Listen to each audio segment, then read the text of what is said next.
কারফিউর মাঝে অফিস খোলার প্রথম দিনে দেশের বিভিন্ন সরকারি বেসরকারি অফিস আদালতে যোগ দিয়েছেন কর্মকর্তারা। রাস্তায় যানবাহন কম থাকায় অনেকে হেঁটে কর্মস্থলে যেতে দেখা গেছে। ব্যাংকগুলোতে রয়েছে গ্রাহকদের ভিড়।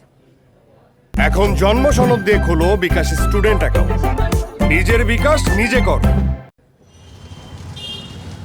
3 দিন সাধারণ ছুটির পর অফিস খোলায় ব্যস্ততা ফিরেছে দেশের সব জেলাতে। সকাল 10টায় কারফিউ শিথিল হওয়ার সাথে সাথে 11টায় অফিস ধরতে পথে নামেন সরকারি বেসরকারি কর্মকর্তা কর্মচারীরা। এ সময় পর্যাপ্ত যানবাহনের অভাবে চট্টগ্রাম, রাজশাহী, বরিশাল, খুলনা, সিলেট, বগুড়া সহ বিভিন্ন শহরে অনেককে হেঁটে কর্মস্থলে যেতে দেখা যায়। সব জেলাতেই সরকারি অফিস ও আদালতে ফিরেছে প্রাণচাঞ্চল্য। বেসরকারি অফিসও খুলেছে, তবে ইন্টারনেট সেবা পুরোপুরি পাওয়া যাচ্ছে না বলে জানিয়েছেন অনেকে। এখন কোর্টের কাজ সুচারুভাবে চলছে, মানুষের কোনো বিচার প্রার্থী জনগণের কোনো সমস্যা হচ্ছে না। কয়েকদিন টাকা লেনদেন করতে না পারায় দুর্ভোগ ছিল। এ কারণে ব্যাংকগুলোতে দেখা যায় গ্রাহকদের বাড়তি ভিড়। এখন আলহামদুলিল্লাহ সবকিছু ভালো। আজকে থেকে ট্রানজ্যাকশন শুরু হয়েছে।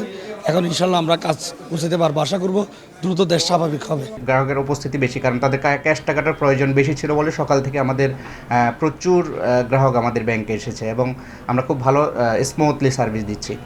অফিসগামী সাধারণ মানুষের নিরাপত্তায় বিভিন্ন শহরের গুরুত্বপূর্ণ মোড়ে আইনশৃঙ্খলা বাহিনীকে নিরাপত্তা দিতে দেখা গেছে। সোহেলি জাহান, ইন্ডিপেন্ডেন্ট নিউজ।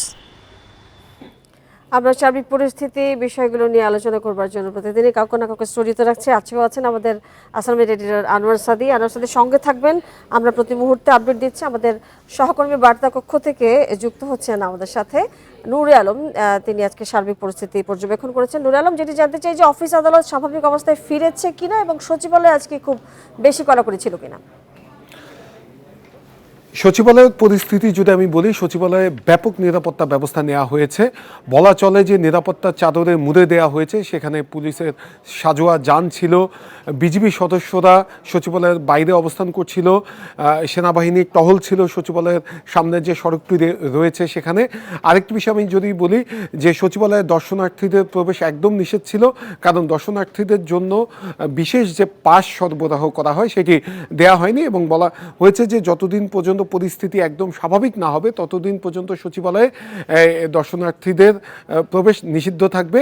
বহিরাগত গাড়ি প্রবেশ করতে দেওয়া হয়নি। আমরা দেখেছি যে শুধুমাত্র কর্মকর্তা কর্মচারীদের গাড়ি প্রবেশ করতে পেরেছে, যেগুলোতে স্টিকার লাগানো আছে সেসব গাড়ি প্রবেশ করতে পেরেছে।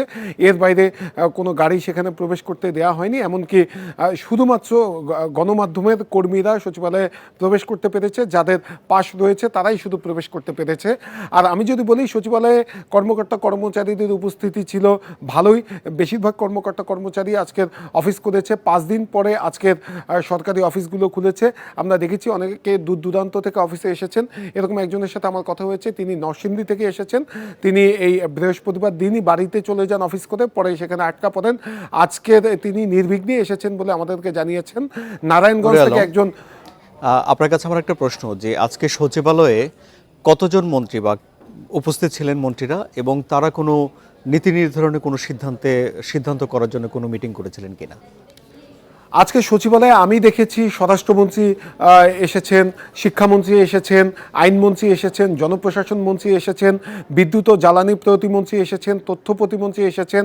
আমি স্বরাষ্ট্রমন্ত্রী আজকের সহিংসতায় নিহত যে পুলিশ সদস্য, 3 জন পুলিশ সদস্য এবং একজন আনসার সদস্যের পরিবারদেরকে আজকে আর্থিক অনুদান প্রদান করেন। সেই অনুদান প্রদান অনুষ্ঠান শেষে স্বরাষ্ট্রমন্ত্রী জানান যে এই নাশকতা করা হয়েছে সেটি পরিকল্পিতভাবে করা হয়েছে এবং একটি চক্র, এই নাশকতাকারীরা তারা সারা দেশ থেকে এসে রাজধানীতে জড়ো হয়ে পরিকল্পিতভাবে এই হামলা করা হয়েছে এবং তাদেরকে চিহ্নিত করা হচ্ছে।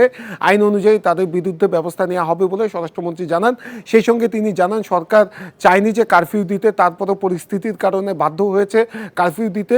তো যত দ্রুত পরিস্থিতি স্বাভাবিক হবে তত দ্রুত কারফিউ তুলে নেওয়া হবে। সেই সঙ্গে দুপুরবেলা আমরা দেখেছি যে শিক্ষামন্ত্রী, স্বরাষ্ট্রমন্ত্রী, আইনমন্ত্রী, শিক্ষামন্ত্রী, জনপ্রশাসন মন্ত্রী এবং তথ্য প্রতিমন্ত্রী তারা দেশের সার্বিক পরিস্থিতি নিয়ে বৈঠক করেন। সে বৈঠক শেষে আমরা শিক্ষামন্ত্রীর সাথে কথা বলি।